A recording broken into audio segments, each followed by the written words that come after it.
ज़हर ज़िंदगी ड्रामे जी नेक्स्ट एपिसोड जी तफ़सील तव्हांखे ॾींदा हलूं दोस्तों। जेका किस्त हाणे अचण वारी आहे इन जी सारी पूरी तफ़सील ॿुधाईंदासीं इन नंढड़े वीडियो में। पहिरियां इन खे पूरो ॾिसो जीअं दोस्तों तव्हांखे सॼी कहाणी सम्झ में अचे ऐं थी सघे त उदासी टीवी यूट्यूब चैनल के भी ज़रूर सब्सक्राइब कंदा।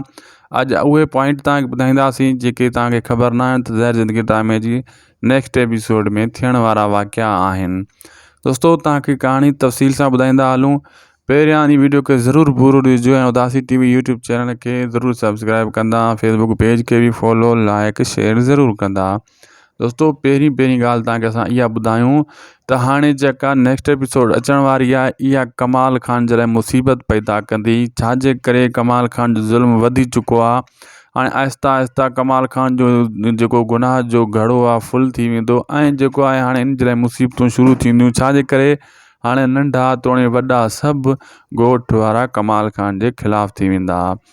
ऐं तव्हां इहो बि ॾिसंदो त कमाल खान जॾहिं अञा ॿ टे ॿिया माण्हू मारींदो ज़ुल्म जी इंतिहा करे छॾींदो पोइ कमाल खान जे लाइ बिल्कुलु रस्ता बंदि थी वेंदा ऐं कमाल खान खे मरण खां पोइ ॿियो को अहिड़ो रस्तो न मिलंदो जेॾांहुं वेंदो ओॾो हिनखे मौत नज़र ईंदी। सो बि रबनि जे हथां ॻोठ वारनि जे हथां।